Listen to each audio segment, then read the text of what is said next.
السلام علیکم دوستوں، میں عبدالحسیب احمد اردو کلاسز میں آپ کا استقبال کرتا ہوں۔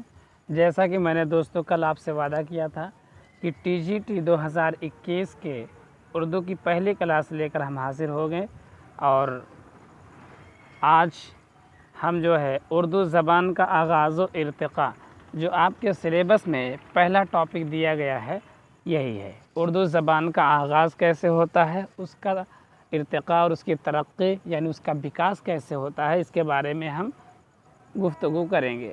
اور 3 سے 4 کلاس میں ہم اردو زبان کے آغاز و ارتقاء کو مکمل کریں گے۔ تو چلیے دوستو، آپ جانتے ہیں کہ اردو ادب کا اگر ہم اور آپ کوئی بھی طالب علم ہیں تو ہمارے لیے جاننا ضروری ہے کہ اردو زبان کا آغاز کہاں اور کس زمانے میں ہوا، اور زبان کے عالموں نے اس سلسلے میں مختلف نظریے پیش کیے ہیں۔ آپ جانتے ہیں کہ میر امن کا جنہوں نے باغ و بہار لکھا، ان کا شمار علم زبان کے ماہروں میں تو نہیں ہوتا ہے، لیکن باغ و بہار کے دیباچے میں اردو زبان کی پیدائش کے بارے میں انہوں نے اپنی رائے ظاہر کی اور لکھا ہے کہ اردو اکبر کے عہد میں پیدا ہوئی اور شاہجہاں کے زمانے میں اس نے فروغ پایا۔ یعنی اگر آپ سے پوچھا جائے کہ میر امن کا نظریہ کیا ہے، تو ان کا نظریہ یہ ہے کہ اردو اکبر کے زمانے میں پیدا ہوئی اور شاہجہاں کے زمانے میں اس نے فروغ پایا۔ آگے مولانا محمد حسین آزاد ہیں، جنہوں نے آب حیات کو لکھا ہے۔ وہ آب حیات میں لکھتے ہیں کہ اردو زبان برج بھاشا سے نکلی ہے اور شاہجہاں کے عہد میں تکمیل کو پہنچی ہے، جبکہ اصلیت یہ ہے کہ اردو زبان کا آغاز بہت پہلے ہو چکا تھا۔ تو ابھی تک ہم نے پڑھا 2 لوگوں کا نظریہ۔ پہلے نمبر پر پڑھا میر امن کا، جنہوں نے کہا کہ اردو جو ہے اکبر کے زمانے میں پیدا ہوئی اور شاہجہاں کے زمانے میں اس نے کیا کیا، فروغ پایا، ترقی اس کو حاصل ہوئی۔ اور مولانا محمد حسین آزاد کیا کہتے ہیں؟ وہ کہتے ہیں کہ اردو برج بھاشا سے نکلی ہے اور شاہجہاں کے زمانے میں تکمیل کو پہنچی ہے۔ آگے دیکھیں، محمود شیرانی کا جو نظریہ ہے یہ بھی اہمیت کا حامل ہے۔ محمود شیرانی کا خیال ہے کہ اردو کی داغ بیل جو ہے یہ پنجاب کے علاقے میں پڑی، بلکہ پنجاب میں اردو ان کی ایک تصنیف ہے محمود شیرانی کا۔ تو اگر یہ پوچھا جائے کہ پنجاب میں اردو کی ابتدا ہوئی، یہ کس کا نظریہ ہے، تو آپ کا جواب ہوگا محمود شیرانی۔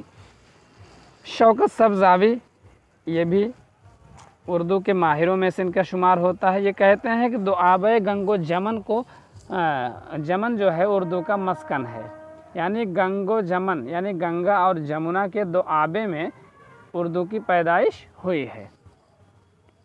اگلا نظریہ آتا ہے سید سلیمان ندوی کا۔ سید سلیمان ندوی اردو زبان کے آغاز کا صحرا سندھ کے سر باندھتے ہیں، یعنی یہ کہتے ہیں کہ اردو زبان کا جو آغاز ہوا ہے وہ وادی سندھ میں ہوا ہے۔ ان کی دلیل یہ ہے کہ مسلمان پہل جو ہے بڑی تعداد میں اسی خطے اور حصے میں آ کر آباد ہوئے تھے۔ تو سید سلیمان ندوی سندھ میں اردو کو مانتے ہیں کہ اس کی پیدائش سندھ میں ہوئی ہے۔ اگلا نظریہ جو آتا ہے وہ ہے محی الدین قادری زور کا۔ یہ شیرانی کے ہم خیال ہیں، یعنی جیسے محمود شیرانی کہتے ہیں کہ اردو کی ابتدا پنجاب میں ہوئی، ایسے ہی محی الدین قادری جو ہیں یہ بھی کہتے ہیں کہ اردو کی ابتدا جو ہے پنجاب کے علاقے میں ہوئی۔ پھر بھی یہ کہتے ہیں کہ اردو پر ہریانی کے اثرات زیادہ ہیں۔ اگلا نظریہ اور بہت ہی اہم نظریہ مسعود حسین خان کا ہے۔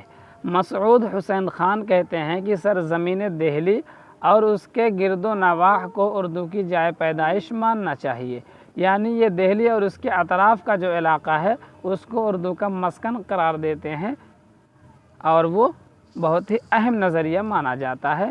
یعنی مسعود حسین خان کا جو نظریہ ہے یہ بہت ہی اہم ہے۔ اب آپ کو دیکھنا یہ ہے یہ مختلف جو نظریات ہیں یہ کیوں ہیں، تو آئیے دیکھتے ہیں۔ اگلی لائن میں ہم جب دیکھیں گے تو اس میں پتہ چلے گا کہ اس میں شک نہیں کہ اردو کی صورت اس وقت نکھرنی شروع ہوئی جب مسلمانوں نے اس سرزمین پر قدم رکھا، یعنی جب مسلمان ہندوستان میں آئے تو اردو کی جو ہے زبان یہ نکھرنی شروع ہوئی۔ اس کا جو ہے اس ترقی ہونا شروع ہوا اور اس ملک کے باشندوں سے ان کا میل جول بڑھا۔ آپ جانتے ہیں جب کوئی کہیں جائے گا تو میل جول تو بڑھے گا ہی۔ یہ واقعہ تقریباً سن 1000 عیسوی کا ہے۔ مسلمان اس سے پہلے ہندوستان آنے لگے تھے۔ قاعدہ یہ ہے کہ مختلف زبانیں بولنے والی قومیں جب ایک دوسرے سے ملتی اور لین دین کرتی ہیں تو ایک نئی زبان کی بنیاد پڑ جاتی ہے، لیکن جب تک یہ میل ملاپ اور لین دین بڑے پیمانے پر نہ ہو، لسانی صورت میں کوئی نمایاں تبدیلی نہیں ہوتی ہے۔ آپ دیکھیں گے کہ 5ویں صدی عیسوی سے 7ویں صدی عیسوی تک عرب جو ہے تاجر یہ برابر ملایا کے ساحل پر آتے جاتے رہے، لیکن ان کی عربی زبان کا ملایا کے لوگوں پر کوئی خاص اثر نہیں پڑا۔ سندھ میں جب مسلمان 8ویں صدی عیسوی میں آئے تو وہاں بھی زبان ان کی زبان پر پوری طرح اثر انداز نہیں ہوا۔ 10ویں صدی عیسوی کے آخر میں جب مسلمانوں کی بڑی تعداد یہاں پہنچی یعنی ہندوستان آئی اور دلی اور اس کے قرب و جوار میں ان کا جو ہے تسلط قائم ہوا یعنی ان کی حکومت قائم ہوئی تو لسانی تبدیلیاں بڑی تیزی سے رونما ہونے لگیں۔ اسی سے زبان کا وہ روپ نکھر کر سامنے آیا جسے آج اردو کہا جاتا ہے۔ تو خلاصہ یہ نکلتا ہے کہ آپ نے اوپر پڑھا کہ اردو برج بھاشا سے نکلی ہے، مولانا محمد حسین آزاد کہتے ہیں، اور سید سلیمان ندوی کہتے ہیں کہ اردو سندھ میں پیدا ہوئی ہے، میر امن کہتے ہیں کہ یہ اکبر کے زمانے میں پیدا ہوئی اور شاہ جہاں کے زمانے میں اس نے جو ہے فروغ پایا۔ تو اس طرح کے نظریات ہیں۔ محمود شیرانی کہتے ہیں کہ پنجاب میں اس کی ابتدا ہوئی، اور مسعود حسین خان کیا کہتے ہیں کہ دہلی اور اس کے قرب و جوار میں اس کی ابتدا ہوئی اور یہیں اس کی جو ہے اس کو فروغ ملا۔ تو اب دیکھیں گے آپ تو مسعود حسین خان کا جو نظریہ ہے یہ تقریباً سب سے اہم مانا جائے گا۔ کیوں؟ اس لیے کہ جب مسلمان 10ویں صدی میں آئے تو ان کی تعداد دلی اور اس کے قرب و جوار میں آئی اور ان کی جب حکومت قائم ہوئی تو لسانی تبدیلیاں بڑی تیزی سے رونما ہوئی، جس کے نتیجے میں اردو کی پیدائش اور اس کی ترقی ہوئی۔ آئیے اب یہ بھی دیکھتے چلیں کہ مسلمانوں کے یہاں پہنچنے سے پہلے ملک کی لسانی صورتحال کیا تھی۔ تو یہ تو آپ کو اردو کے بارے میں کچھ معلومات حاصل ہوئی کہ اردو کا مسکن کہاں ہے۔ تو صحیح نظریہ جو ہے مسعود حسین خان کا معلوم ہوتا ہے کہ جب دلی اور اس کے قرب و جوار میں مسلمان آئے اور یہاں انہوں نے حکومت اپنی قائم کی تو یہاں کے لوگوں سے میل جول کے نتیجے میں اردو کی پیدائش ہوئی۔ ہاں، اب کیا دیکھنا ہے کہ جب یہ لوگ جو ہے آئے تو یہاں کی یعنی ہندوستان کی جو ہے لسانی صورتحال کیا تھی، یہاں کس زبان کا اثر تھا۔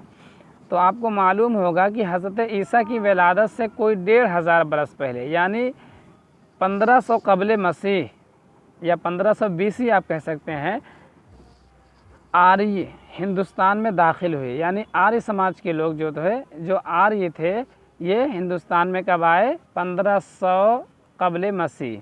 اس وقت یہاں دراوڑ قوم آباد تھی۔ جب آریہ جو ہے ہندوستان میں آئے تو یہاں کون سی قوم تھی؟ جس کو ہم لوگ دراوڑ کہتے ہیں، وہی دراوڑ قوم یہاں آباد تھی۔ آریوں کے ہاتھوں اس قوم کو شکست ہو گئی، یعنی آریوں نے ان کو ہرا دیا اور دراوڑوں کی بڑی تعداد نے دکن میں پناہ لی۔ جب ہار گئے یہ لوگ تو یہ دکن چلے گئے، شمالی ہندوستان پر آریہ قابض ہو گئے، یعنی اتری بھارت پر جو ہے آریوں کا قبضہ ہو گیا، لیکن دراوڑوں کی اچھی خاصی تعداد بھی یہاں باقی رہی۔ یعنی جب وہ آریہ یہاں جیت گئے اور دراوڑوں کو جو ہے شکست ہوئی تو دراوڑ اکثر لوگ تو دکن چلے گئے، لیکن ان کا اکثر حصہ اچھا خاصا حصہ جو ہے شمالی ہند میں یعنی اتری بھارت میں موجود رہا۔ اب دیکھیں کیا ہوتا ہے، دو قومیں کسی ایک خاص علاقے میں جب بستی ہیں تو دونوں ایک دوسرے کا اثر قبول کرتی ہیں۔ تو جو دراوڑ باقی رہے تھے وہ اور جو آریہ آئے تھے وہ دونوں کے میل جول سے کچھ نہ کچھ تو نتیجہ نکلے گا۔ اس کے ساتھ لفظوں کا لین دین بھی ہوتا ہے۔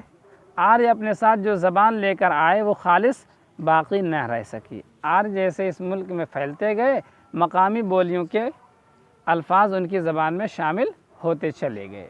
مقامی باشندوں سے میل جول کے بعد ان کی اپنی زبان کے بہت سے لفظوں کا تلفظ بھی کچھ سے کچھ ہو گیا۔ یعنی جب آریہ آئے تو یہاں کے لوگوں سے میل جول ہوا تو ان کی جو ہے زبان کے جو الفاظ تھے وہ بھی عدلتے بدلتے گئے، لیکن آریوں کو یہ بات پسند نہ آئی۔ انہوں نے اپنی زبان کو منظم کرنے کی کوشش کی اور اپنی زبان میں صرف وہی الفاظ باقی رکھے جو ٹکسالی تھے، یعنی جو گویا ہر جگہ بولے جاتے تھے اسی کو باقی رکھا اور باقی کو الگ کر دیا۔ اس طرح انہوں نے اپنی زبان کو مقامی بولیوں کے الفاظ سے پاک کر لیا، یعنی آریوں نے اپنی جو بھاشا لے کر کے آئے تھے، اپنی زبان جو لے کر کے آئے تھے، اس کو یہاں کی مقامی بولیوں سے، علاقائی یا چھیتری بھاشاؤں سے کیا کر لیا؟ الگ کر لیا۔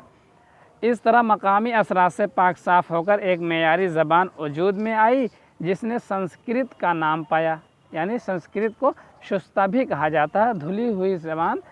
تو آریوں کی جو زبان تھی وہ کیا ہوئی؟ سنسکرت۔ انہوں نے سنسکرت کو جو ہے ہندوستان کے چھیتری بھاشاؤں سے، علاقائی لسانی بھاشا جو تھی، زبان تھی، اس سے پاک صاف کر لیا۔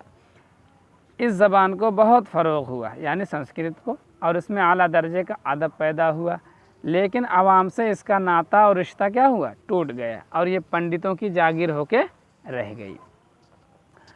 پھر دھیرے دھیرے اس کے بعد جو ہے اس کا جو علاقہ تھا وہ سمٹتا چلا گیا اور اس کا دائرہ محدود ہو گیا۔ آگے چل کر جب مہاتما گوتم بدھ اور مہاویر سوامی نے اپنے مذاہب کی اشاعت کی، یعنی انہوں نے اپنے دھرم کے پرچار کے لیے الفاظ استعمال کیے، زبانوں کا استعمال کیا، تو انہوں نے مقامی بولیوں کا سہارا لیا، یعنی مہاتما گوتم بدھ اور مہاویر جین سوامی جو ہیں، جین مذہب کے ماننے والے جو ہیں، انہوں نے کس کا سہارا لیا؟ مقامی بولیوں کا سہارا لیا، تاکہ ان کا پیغام عوام تک پہنچ سکے۔ چونکہ ان کو عوام تک اپنی بات پہنچانی تھی تو اس لیے انہوں نے چھیتری بھاشا کا پریوگ کیا۔ ان بولیوں نے مذہب کا سہارا جب پایا تو بڑی تیزی سے ترقی کی اور جلد ہی سنسکرت جیسی ترقی یافتہ زبان سے نظر ملانے کے قابل ہو گئی۔ یعنی جب مہاتما گوتم بدھ اور مہاویر سوامی نے چھیتری بھاشاؤں کا استعمال کیا تو اس کو بھی بہت تیزی کے ساتھ ترقی ملی، اور جیسے سنسکرت بڑی ترقی یافتہ زبان تھی، ایسے ہی یہ جو ہے علاقائی زبان بھی ترقی یافتہ ہو گئی۔ پنڈتوں نے یہ دیکھا تو اور بھی سختی سے اپنی زبان کی حفاظت پر کمر بستہ ہو گئے۔ جب انہوں نے دیکھا کہ مہاویر سوامی اور جو ہے گوتم بدھ جو ہے علاقائی بھاشا میں اپنا پیغام لوگوں تک پہنچا رہے ہیں، تو انہوں نے جو ہے اپنی زبان یعنی سنسکرت کی حفاظت کے لیے اور تیار ہو گئے، لیکن اس سے سنسکرت کو کوئی فائدہ نہیں پہنچا، نقصان پہنچا، اور وہ صرف ایک طبقے تک یعنی پنڈتوں تک ہی محدود ہو کر رہ گئی۔ اب آگے کیا ہوتا ہے اس کے بارے میں ہم لوگ پڑھتے ہیں کہ عوام کی زبان جو تھوڑے تھوڑے فرق اور الگ الگ رسم الخط کے ساتھ مختلف علاقوں میں رائج تھی، پراکرت کہلاتی تھی۔ یعنی جو عوامی بھاشا تھی جو تھوڑے تھوڑے سے فرق اور الگ الگ لکھنے کا جو رسم الخط تھا وہ مختلف علاقوں میں رائج تھی، اس کو کیا کہا جاتا تھا؟ پراکرت۔ اس کی حیثیت مخلوط یعنی ملی جلی زبان کی تھی، یعنی پراکرت کی جو حیثیت تھی وہ ملی جلی زبان کی تھی۔ اس کے اولین نمونے یعنی پرارمبھک جو ہے نمونے بدھ اور جین مت کے ماننے والوں کی مذہبی کتابوں میں اور اشوک کی لاٹوں پر ملتے ہیں۔ یعنی پراکرت کی جو ابتدائی شکل تھی وہ کہاں ملتے ہیں؟ بدھ اور جین مت کے ماننے والوں کی مذہبی کتابوں میں اور اشوک کی لاٹوں میں ملتے ہیں۔ پراکرت برابر ترقی کرتی رہی اور مختلف علاقوں میں اس کے روپ بدلتے گئے۔ اس طرح اس نے متعدد پراکرتوں کی شکل اختیار کر لی، یعنی پراکرت نے ترقی کیا اور اس کی کئی شکلیں بن گئی۔ اس عہد کی پراکرت کو 5 نمایاں شکلیں ملتی ہیں۔ اب اس میں سے پہلا ہے مہاراشٹری پراکرت۔ مہاراشٹری پراکرت جو ہے یہ اس لحاظ سے نہایت اہم تھی کہ اسے ادبی حیثیت حاصل تھی۔ اس زمانے کا جو بیشتر ادب تھا وہ اسی پراکرت میں ملتا ہے، یعنی مہاراشٹری پراکرت میں ملتا ہے۔ یہ شور سینی پراکرت کی ترقی یافتہ شکل تھی۔ مہاراشٹری جو تھی کیا تھی؟ شور سینی پراکرت کی ترقی یافتہ یعنی وکست روپ تھا اس کا۔ شور سینی پراکرت کا وکست روپ مہاراشٹری پراکرت تھا۔ اگلا ہے شور سینی۔ تو آپ جانتے ہیں شور سین کہتے ہیں متھرا کو، تو متھرا کا یہ نام بھی ہے۔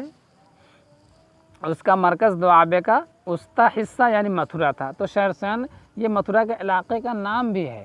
جو 16 مہا جنپد ہوا کرتے تھے پراچین کال میں، اس میں سے شور سین بھی ہے۔ تو شور سین متھرا ہی کا حصہ ہے، علاقہ ہے۔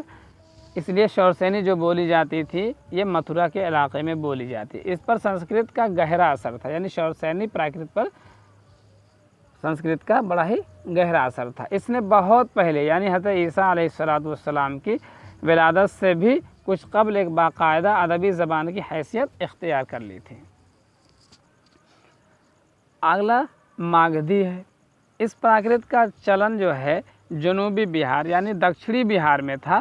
یہ علاقہ آریوں کے تہذیبی مرکز سے بہت دور تھا, یعنی آریوں کے جو ہے ان کی جو سبھیتا تھی, ان تو سبھیتا کی کیندر سے ان کا یہ علاقہ بہت دور تھا, مگدھ کا علاقہ, اس لیے اسے پس درجے کی زبان سمجھا جاتا تھا. مگدھی کو کیا سمجھا جاتا تھا؟ پس درجے کی زبان.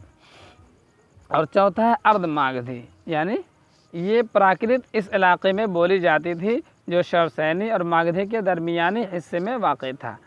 تو شورسینی کے بیچ میں اور ماگدھی کے بیچ میں جو زبان بولی جاتی تھی اس کو ارد ماگدھی پراکرت کہا جاتا تھا. یہ وہی علاقہ ہے جسے آگے چل کر دلی والے پورب کے نام سے پکارنے لگے. گوتم بدھ اور مہابیر جین نے اسی پراکرت کو اپنایا تھا.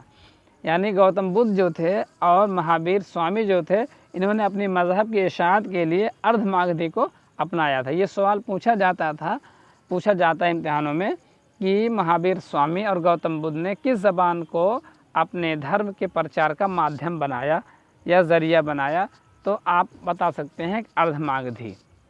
اور اس زمانے میں اس کا رواج شاہی خاندان تک محدود تھا. شاہی زبان ہونے کی وجہ سے یہ دوسری پراکرتوں پر بھی اثر انداز ہوئی.